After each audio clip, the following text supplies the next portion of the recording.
Off the cuff real crime stories. I don't know if you guys tuned in last night. I thought we had a pretty good show last night. You know, we talked about, of course, the new happenings in the Idaho quadruple case. You know, Ethan Chapin, Zaina Canodal, Madison Mogan, and Kaylee Gonsalves. And there was some new things coming out. And it was on, of course, the Dateline NBC. Released information. Sergeant George Eshok, how are you, buddy? They released information on Friday night that Bryan Kohberger had bought the K-Bar Marine Corps knife that was inside the sheath that was recovered in the crime scene. He bought it on Amazon, and they had proof of that. So that wasn't released by the police. That was released by NBC, by Dateline NBC. Pauline Buckles, thank you so much. Pauline Buckles is the one who first gave me that information. I see you, ERRN. Texas says hi. How are you, Texas? Howdy. Howdy, Texas. You know, it was funny. There was some funny moments last night. Someone in the chat gave me a $10 super sticker and then claimed that I was arrogant. And I read it. While it was on the screen. I read the message and I thought, that's pretty funny. I should try to read it before I post it. Richella Pranza, how are you, Richella? Good to see you. Kami, saw that. Kami says so. No, it's funny. Listen, people have their own opinions and I welcome them as long as they're not like nasty. And that wasn't nasty. If he thinks I'm arrogant, that's his. He can say that, you know. Especially if he wants to give me $10, he could say it every show, you know.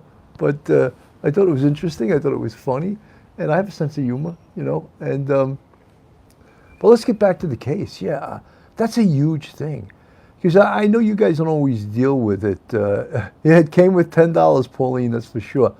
You guys don't always see what we deal with it, but what we deal with, and not that it comes with the territory. I'm not complaining. I'm not whining. I'm just saying that. There's a lot of people in the YouTube world that actually they think that Bryan Kohberger is innocent. And we've been accused of being, of course, too pro-prosecution, and we don't look at the other side, we don't look at the evidence. That's what we are looking at. We're looking at the evidence. There's also been people that have said, oh, the district attorney is violating his rights. How are they violating his rights? By submitting the case to a grand jury. That's perfectly within the purview of the district attorney, Bill Thompson. You know, there's nothing wrong with that. Wasn't the defense doing all kinds of defense moves on behalf of Bryan Kohberger? Absolutely. Sherry, he's mistaking confidence for arrogance. Yeah, you know something, it's okay. Believe me, I didn't lose any sleep last night over it. I found it actually amusing. I thought it was funny. So, as you guys can see, I'm back in New York, of course, you know, and here I'm doing my coffee with Cannon in my yard. I was going to do it by the pool, but of course, on the other side, of course, it's Sunday. Someone's using a backhoe the block away, and it's like, it was so damn loud. You can't get away from noise, no matter where you are, right?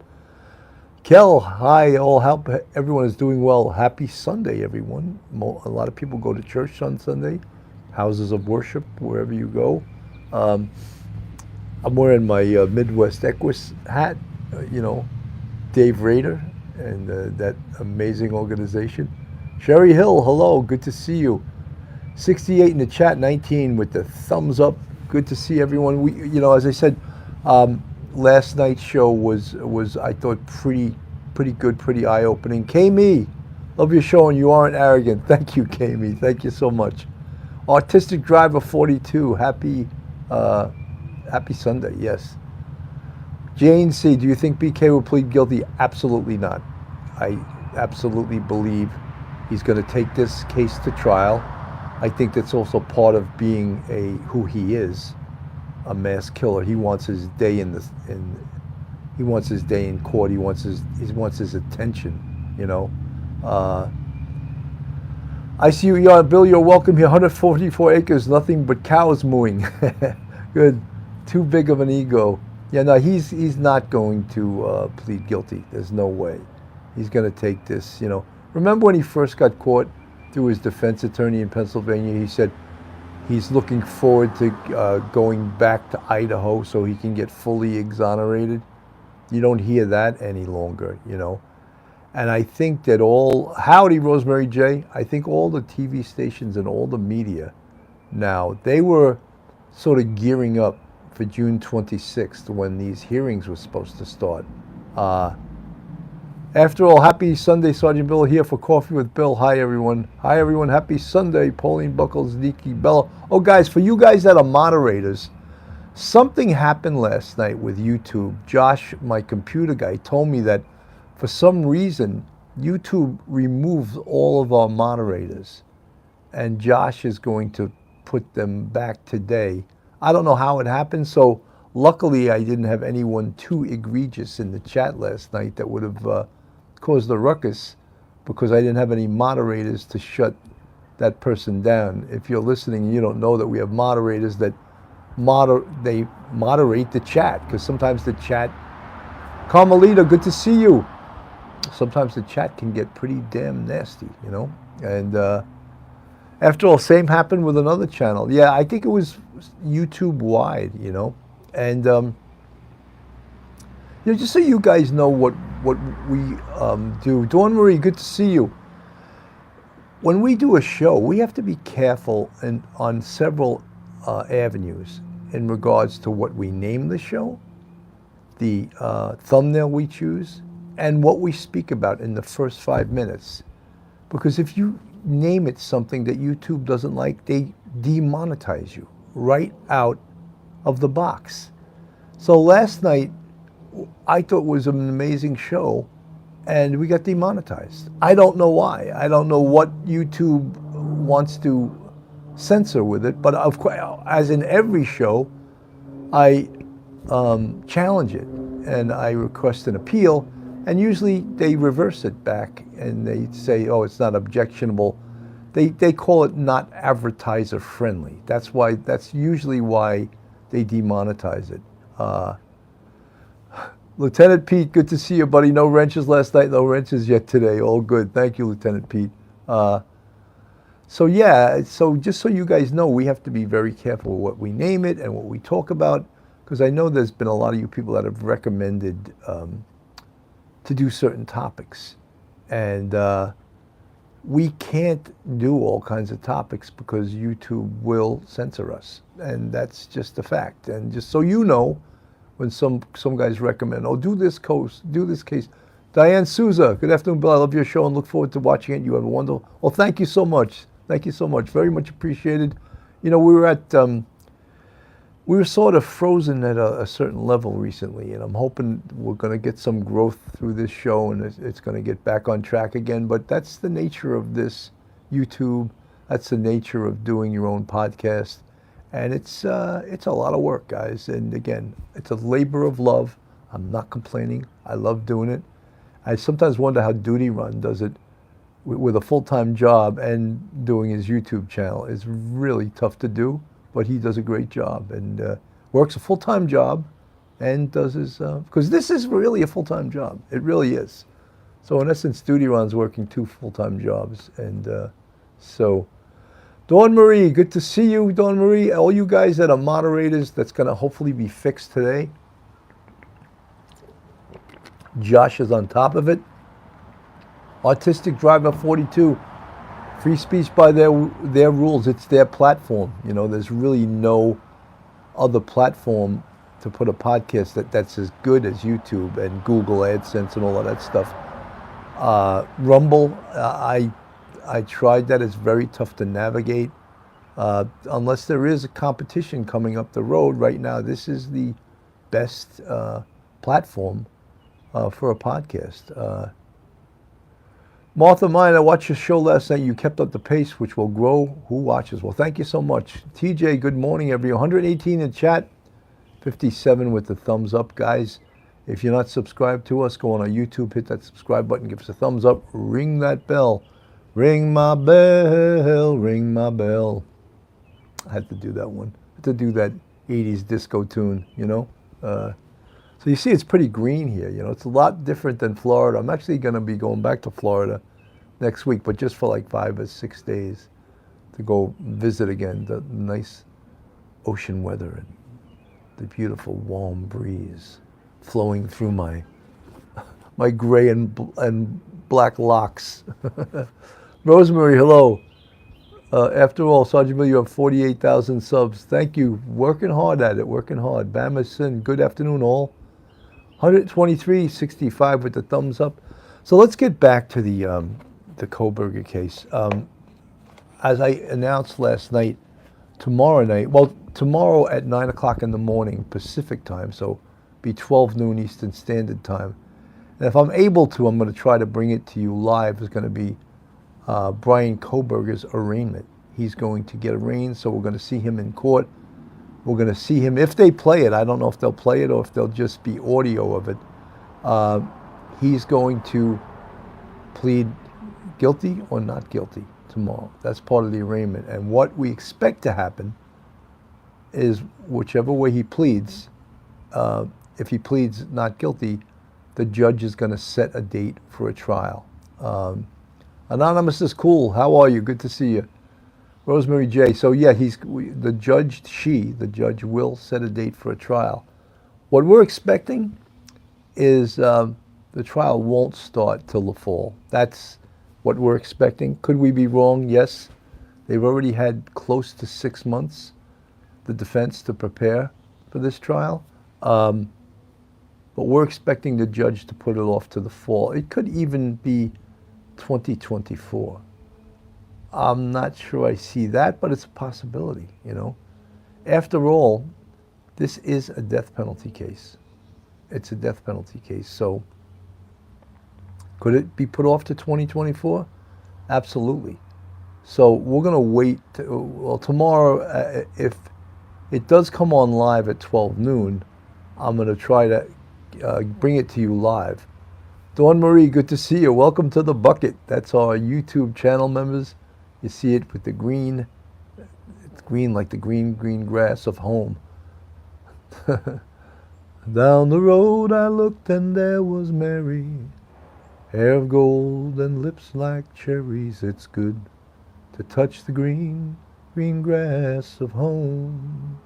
In this case, the green grass of YouTube memberships. D.B. Douglas, good song. Yes, good song. So again, tomorrow he's going to be arraigned at 9 o'clock in the morning Pacific time.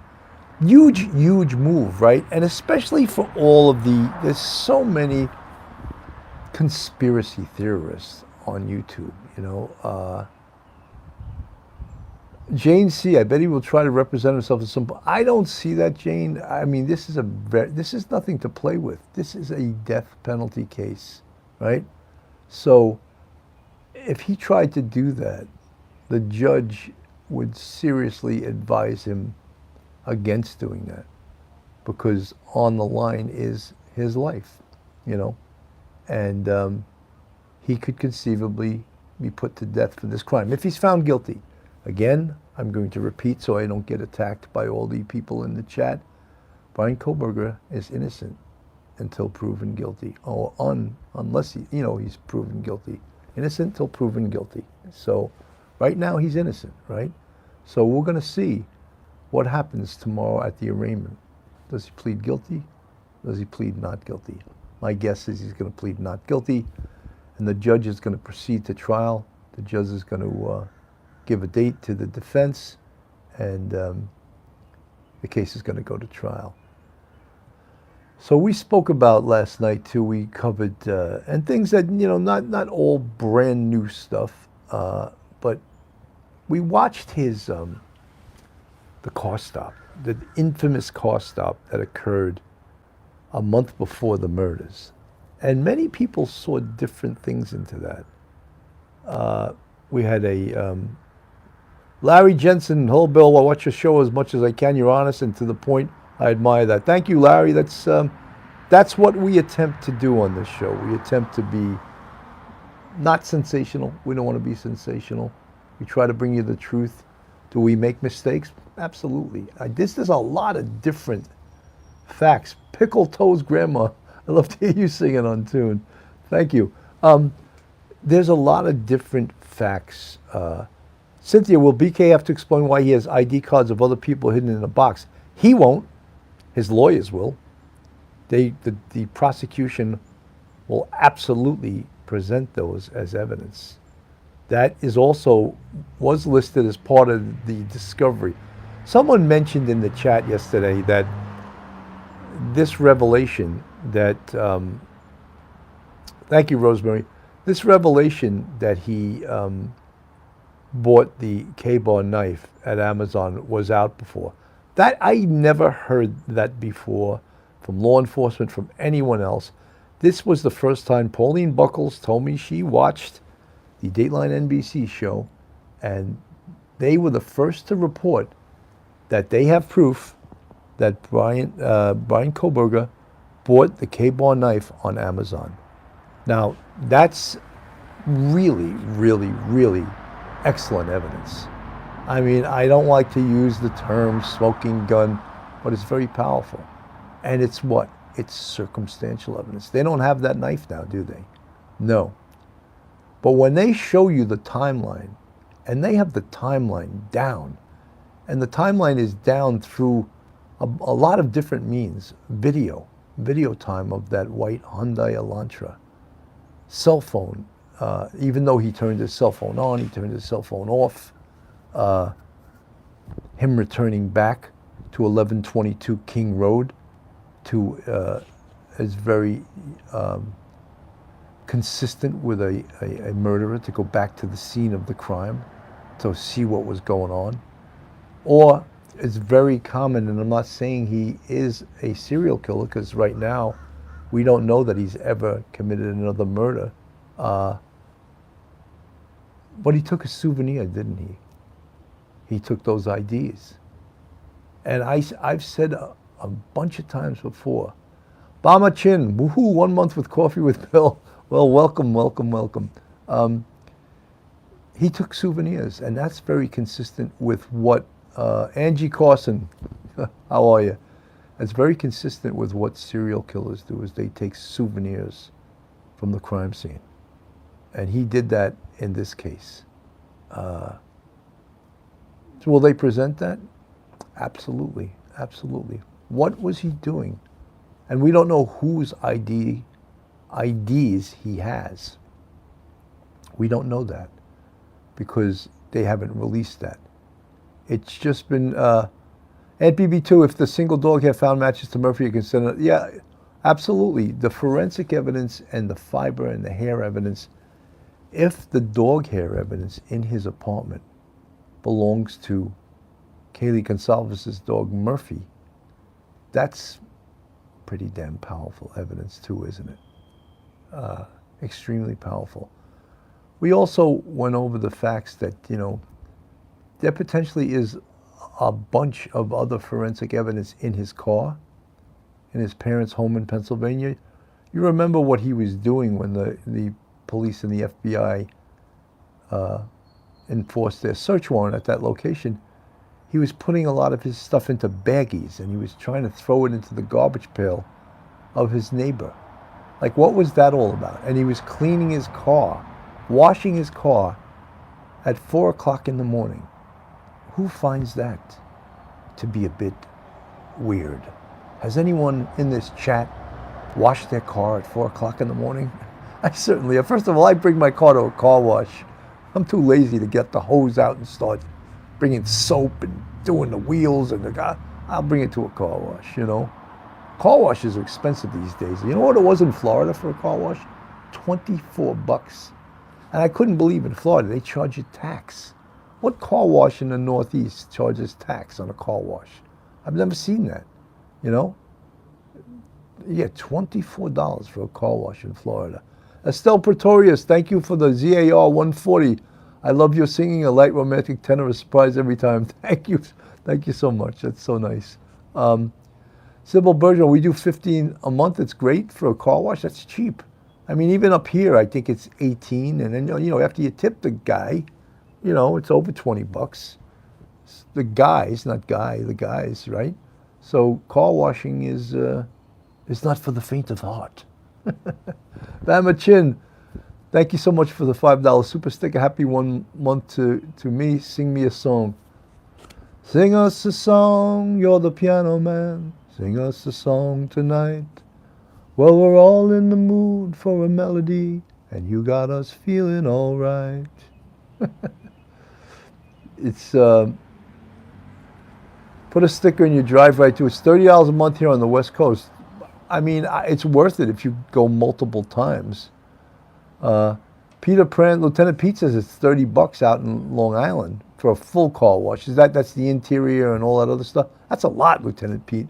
But you're out in the east coast of Long Island, the East Cupcake, they used to call it in the police department, right? East Cupcake, remember that? And the eastern part of Long Island, Suffolk County, is beautiful. The only thing to get out there, to drive out there, is a nightmare. Traffic on Long Island, you guys see Long Island, it's one straight thing. There's only like 2 roads you can go out east on, you know? And then eventually they merge, and if you're going out to like Montauk, it's a single road, 27, 27 east. And that road can become a parking lot during the summertime, and not just all hours. Everyone says, let's leave late. You go there, and that was everyone else's idea. Let's leave late to drive out to Long Island. I got my ecological bottle because a lot of people were complaining that I was using Poland Spring bottles, and it's not ecologically sound. So I listened to you guys, and my wife too. She was bothered. She actually bought me this ecologically sound bottle. So I'm drinking out of that. $40 for a car wash in Chesapeake, Virginia. Judy Page. Wow, Judy, that's a lot of money. 196 in the chat, 100 with the thumbs up. So good to see folks are coming back to Coffee with Cannon, Backyard Beverage, Bitchin' with Bill, Coffee, Cuffs, and Cannon, as named by Lou Lamoracco. Daphne, when you sing, I have to sing with you. I can't help myself. That's great. It's always great to sing. Yeah, guys, Pauline Buckles reminded me, tomorrow night at 9 p.m., we have a fantastic guest. You guys are going to love her. She looks a lot like Ashley Judd. Maybe your baby has got the blues. That's actually her sister's song. But she, Dr. Joni Johnson is a forensic psychologist. She's an expert on serial killers, profiling, and interviewing murderers, and she's fantastic. I was on a show with her once, on Duty Run's show, and a lot of people thought I disrespected her, and I did not. I just told her that I didn't believe that profiling was an exact type of science, and people took great umbrage to that. Oh, you insulted the great Dr. Joni Johnson. No, I didn't. She's fine with it. In fact, she contacted me to come on my show. So obviously I didn't insult her, and I made sure that after the show I spoke to her to make sure she wasn't insulted, and she wasn't. But a lot of you guys got insulted that I said that. So I'll get a second chance. I won't say it again, because I don't want to insult you guys, especially with Dr. Joni Johnson. So I'm going to ask her a lot of things. She has a book out, 101 Things That True Crime Followers Want to Ask Serial Killers. She actually has a book out about that. So we'll talk to her about that. I'm going to also ask her a lot of things about the personality and the backgrounding or the behavioral analysis of Bryan Kohberger. During this, like, remember guys, this goes back to November 13th, right? So as you know, today is May 21st, correct? May 21st. So it's been a while. So the crime occurred on November 13th. He was not arrested. Legal-minded friends, Karen Cole, thank you so much. Great show last night. Appreciate it, Karen. The police didn't catch him until December 30th in Pennsylvania. Vixen Bow, thank you so much for the $10 super sticker. Happy 1 month. Sing me a song. Everyone wants me to sing them a song.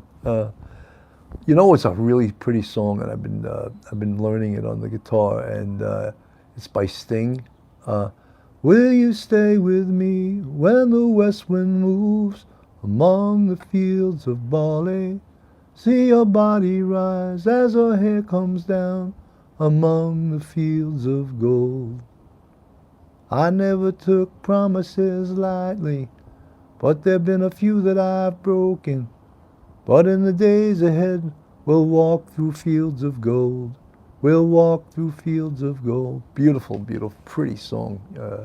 Yeah, it is Irish, great song, right? Sting's a fantastic artist. What a brilliant musician, songwriter. The guy's just, he's like 70-something years old now. He looks fantastic. He's so talented. Ann Pekoski, beautiful song. Yeah, it's really a pretty song. It's Susanna. So anyway, yeah, tomorrow night, 9 p.m., Joni Johnson. And, you know, a lot of the things, I was getting back to this when this case started, all the analysts, all the talking heads, as I call them. Jennifer, thank you for the 5 Super Chat. Did you see the NBC special? Do you think the sister went through his car thinking he's guilty? You know, Jennifer, I did not see the NBC special. In fact, Pauline Buckles told me about it, and I want to watch it. And, you know, and one of the things that really gets to me a little bit is I realize these shows like Dateline NBC, they have their own investigative staffs. So they send these staffs out. And look, a lot of them, of course, probably hire former law enforcement. And they go to someone like Amazon and they ask them, could you tell us, did Bryan Kohberger, did he, what has he ordered over Amazon? And they got that information because I never heard that come out from law enforcement. Someone told me in the chat, I said, oh, that was out for, I certainly never heard it before. Is anyone in the chat, did anyone hear that come out before the Dateline NBC show on Friday night? I never heard that information before. And so I think it was the first time that it's ever come out. And so Jennifer says no. Yeah, that was the first time. And you know, he also implied, Keith Morrison, that they know the story now behind why this happened, you know, because right now, Pauline Buckles, yeah, Pauline, you know something, I think that the YouTube people are full of shit that said that they heard this before. I really do, because I followed this case from the very beginning as close as anyone, and I never heard anything about, and we said early on, and again, I'm not trying to pat myself on the back, we said very early on, one of the investigative steps that the prosecutor is going to take in this case is to go over the financials of Bryan Kohberger to see what he's bought on his credit card and his debit card. Boom. How easy was that? So now they find out. No doubt law enforcement knew about this before NBC, Dateline NBC. No doubt they knew it. Was this then a leak from law enforcement like we frequently see on other channels that are getting leaks from inside that go against the yeah, Pauline, right, Pauline streamed me the information, and you know that's what's so great about this community. You guys watch my back, and when something comes out that you think I might know about, you guys email me. Thank you so much for that. That is tremendous, and I really appreciate that you guys do that. And Pauline Buckles did that for me this time, because I was all ready to go on the air last night without knowing that. And Pauline emailed me and apprised me of it. And I was like, I had thought that the Dateline NBC special was going to be on last night. And I didn't realize Draga Pro, the worst Dateline episode I have ever seen. Why do you say that, Draga Pro? At least some good information came out of it, right? We got some really good information. The guy, Keith Morrison, he has that real spooky-like voice, right? Pamela Cholette, we're your squad. Well, thank you so much for being my support staff, my squad. I really appreciate that. Lorraine Lawrence, that was the first time mentioned on Dateline about the, not just Dateline, it was the first time it was ever mentioned, you know.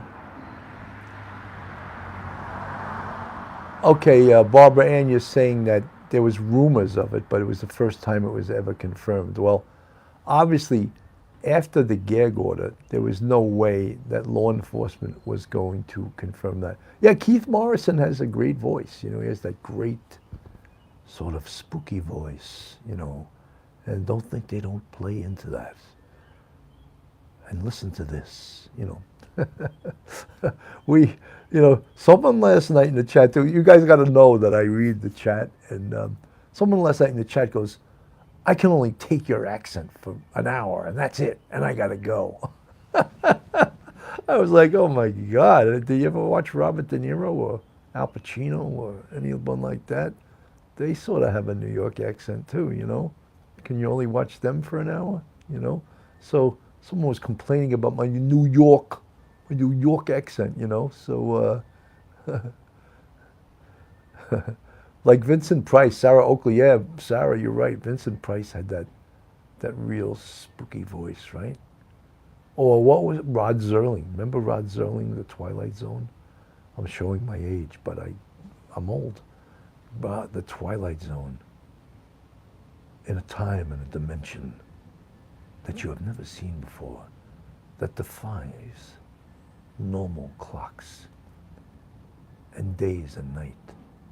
Find out about that in The Twilight Zone.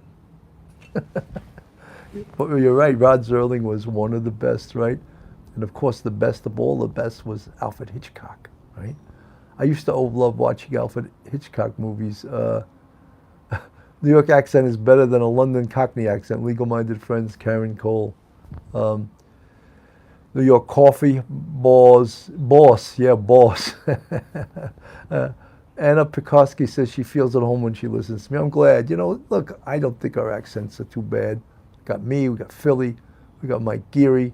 I don't know, does Melanie Little have an accent? I don't know if she has the same kind of accent we have.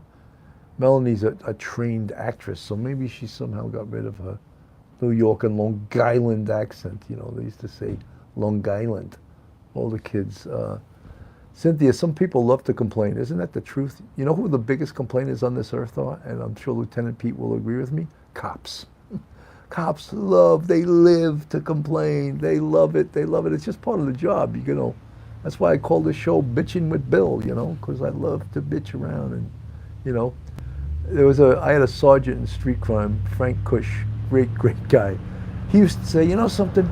He goes, if you told a lot of cops, look, don't come into work anymore. Just every 2 weeks, go to this address and pick up your check. He said they'd say, can't you mail it to me? Like they wouldn't even want to go drive somewhere to pick up their check. That's how spoiled they would be. And they, as I said, they love and to complain. They live to complain, for sure. Isn't that funny, Aunt BB, too? Isn't that true, though?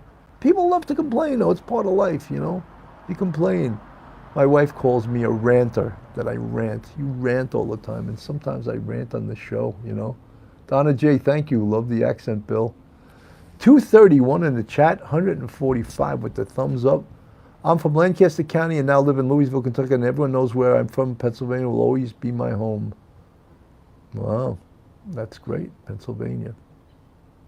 Penn State, right? The Nittany Lions.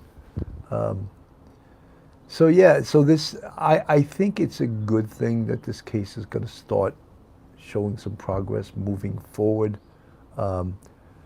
So many people, and again, you know, you listen to who you want to listen to, you watch who you want to listen to on YouTube, and there's a lot of people on YouTube that really don't know what they're talking about. You know, they really don't know what they're talking about. 2 weeks ago, they were working at CVS, and now they put up a placard in there. They're doing true crime, you know. So, you know, some of them do very well, you know, and I think a lot of people that really do well on YouTube, they use the sensationalism card. They try to make their show sensational. And you know, we try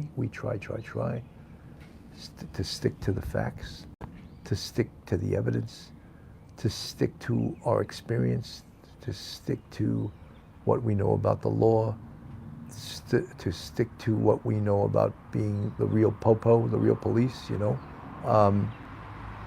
And there's some that just, they want to put out there things that aren't true, you know. Look how many things that were reported in this case that turned out to be not true. All the people in the beginning that, Sherry Hill, I rant about gun control. All the people, hi Sergeant, I watched the episode of The Perfect Man I did with you, and good job. Yeah, you know, something that's unbelievable. Those cases, I think they were from like 6 years ago. They're still playing all the time, you know. My God, if Phil Grimaldi and I got residuals, we'd be rich, you know. But yeah, no, people always send me screenshots. They're like, oh, you were on TV last night, you know.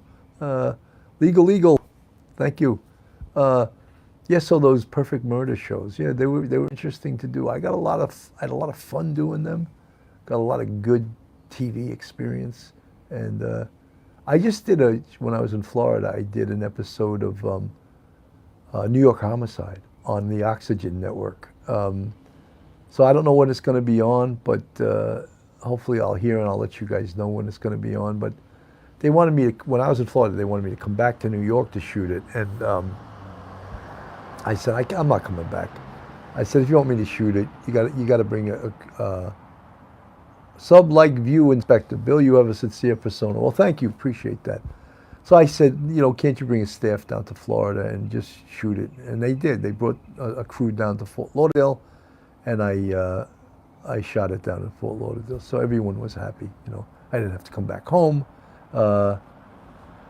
And Pekoski, it's difficult. Journalists don't vet their sources all the time. Yeah, you know, sometimes they want to be. I mean, the other night when this came out about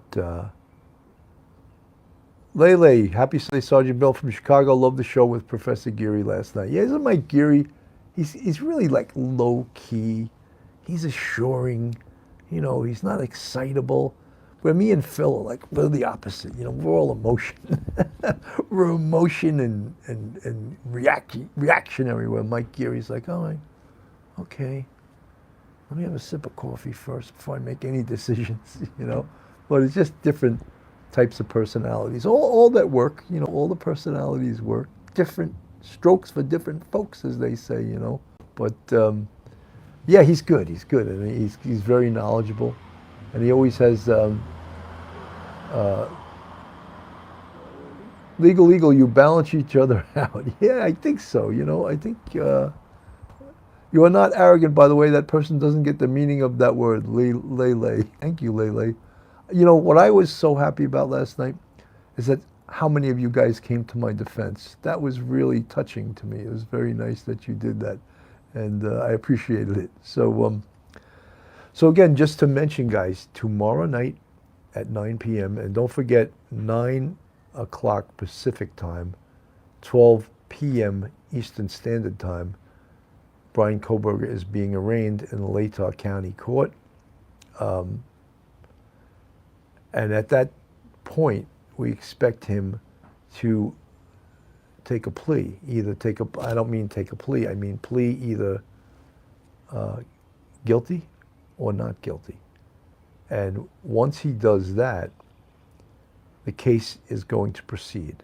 The judge will set a trial date, and I know I've said this before, I'm just repeating for some of you folks that have just joined us. The judge will set a trial date, and the case is going to move forward. Now, when will it move forward to? As we've been saying all along, we think that the case is not going to go forward until the fall, September, October, could even be 2024. As you know, that old expression, the wheels of justice move very slowly. And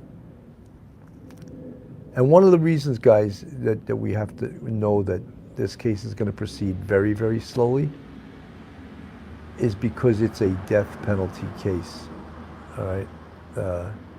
Barbara Ann, if pleads guilty, well, if he pleads guilty, I believe there would be a deal cut with the prosecutors not to go for the death penalty. That, and I don't know, because the prosecutors could say no, there's no deal. But legal, yeah, you should know his plea, how he pleads tomorrow. You should know that. He's getting arraigned, and the judge will ask him, how do you wish to plead in this case? And I would say there's a 99% chance he's going to plead not guilty, and then the case will proceed to trial. But I can't envision any possibility that he's going to plead guilty. I did not see the NBC special. I want to see it. Pauline Buckles apprised me of the NBC special.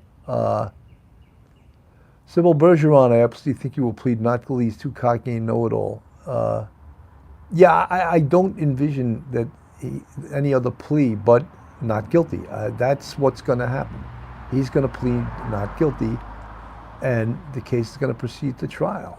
This is a huge case. And because it's a death penalty case,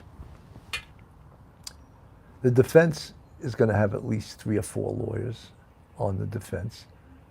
Private investigators trying to vet the information, vet the evidence to see if they can poke holes in it,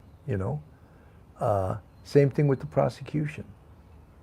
Bill Thompson has 2 deputy assistants from the Idaho State Attorney General's office. So experienced prosecutors, experienced in death penalty cases. Because, let's face it, Bill Thompson is an experienced district attorney, but not experienced in the way of prosecuting murders. I think Latah County has prosecuted 1 murder in 7 years. So he needs the help. He needs the assistance. And we also, the amount of evidence in this case. There were 9,200 tips. Remember when the case first started? They were asking for tips from the public. There was 9,200 tips. Every single one of those tips, from an investigative point of view, has to be investigated, has to be closed out. So that in itself, all of the digital evidence, the computer evidence, the cell phone evidence, the laptop evidence, the vehicle evidence, the vehicle computer evidence, right? Think of the voluminous nature of all this evidence. And it's a daunting task. Think of the size of the staff. Barbara Ann, I don't think, he's absolutely going to plead not guilty. He's not going to plead. He's not going to. Iron Range Rube, my favorite. You're the one that said I was arrogant? My favorite song is Dreams by Fleetwood Mac, well before it went viral. Iron Range Rube, that was you, and here you are today. So you do love this show. And maybe I'm not as arrogant as you first said. But thank you for the $5 super sticker, and welcome. Welcome to Coffee with Cannon. Welcome to Backyard Beverage. Welcome to Bitchin' with Bill. Welcome with Coffee, Cuffs, and Cannon. So many names of this show, I don't think that we need to nail down one name. It's fun to name all the names. And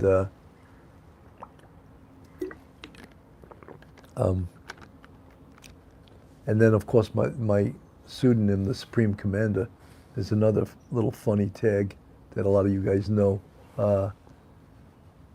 Lele, I can't stop thinking about Bryan Kohberger's parents and 2 sisters. Can't imagine. Think of when someone in your family, and we've all had this happen, does something bad, it casts a pall upon the whole family, even though you didn't do anything wrong and you're not responsible for their actions. But just think of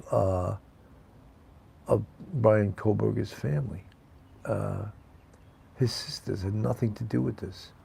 His parents had nothing to do with this. Yet, they are dragged into this horrific situation. And just think of the sorrow they must have for the victims. And they had nothing to do with this, but they must feel the sorrow of the family of Ethan Chapin, Zaina Knodel, Madison Mogen, and Kaylee Gonsalves. They feel for their families. But yet, how could you be sorry for something that you didn't do? You're not responsible for it.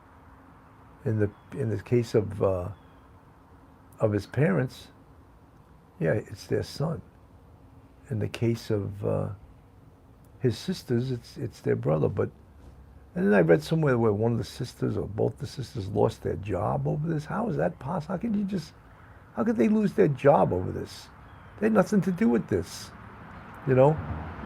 I tell you something though, when we watched the car stop of Bryan Kohberger, and we'll probably watch it again tomorrow night with Dr. Joni Johnston, when we watched that, even the father seemed a little bit, I don't know, it almost seemed like he knew something, you know, based on his body language. That whole thing about 10 o'clock in the morning we're going to a Thai restaurant.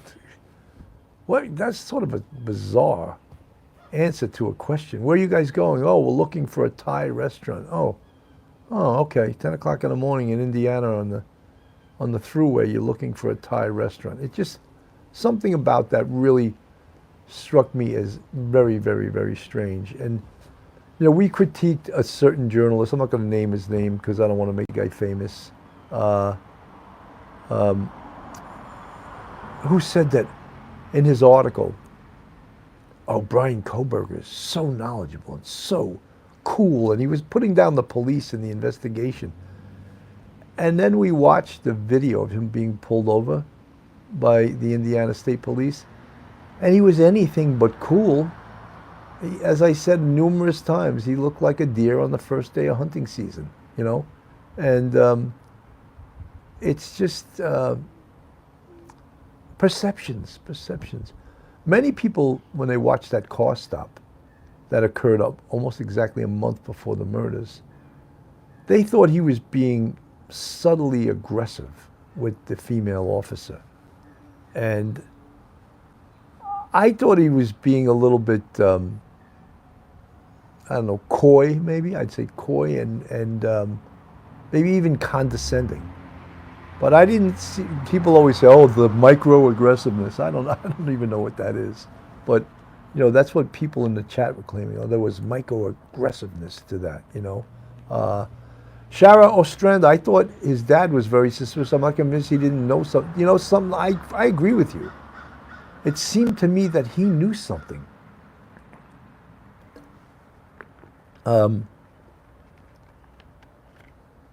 In what state can you legally run a red light? No state can you legally run a red light, that's for sure. I see Phil Grimaldi's in the chat, another celebrity, another police off-the-cuff celebrity. Welcome to the chat today, Phil. Denise Mugrabi.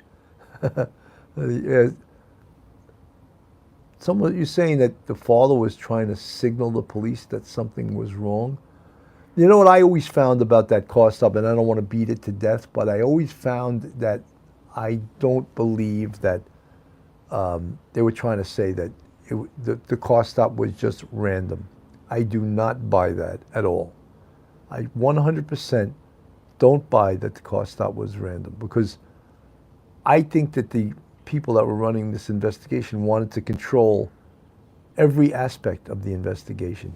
So why would they allow the Indiana State Police just to randomly pull him over? Could something have gone terribly wrong with a car stop like that, right? So I don't buy it that it was totally random. So I don't want to beat it to death, but I know a lot of you guys feel the same way. And I don't know why, if it wasn't random, they just said it. No, we told the Indiana State Police to pull him over. And but they haven't admitted to that. They said it was a totally random car stop. Barbara Ann, can we make a term out of parental denial? You could do that. Parental denial. You think the father knew something, that Bryan Kohberger, in fact, had committed this horrific crime. Certainly seemed like he was a little bit suspicious. Guys, we're coming up on 50. I have like 7 seconds left. Thank you so much. This was Coffee with Cannon, Backyard Beverage, Bitchin' with Bill, Coffee Cuffs and Cannon. Thank you guys so much for tuning in today. It's great to see you on a Sunday afternoon. Enjoy your day with your family, your loved ones, and we'll see you tomorrow night at 9 p.m. on Police Off the Cuff Real Crime Stories with Dr. Joni Johnson. Have a great day, everyone.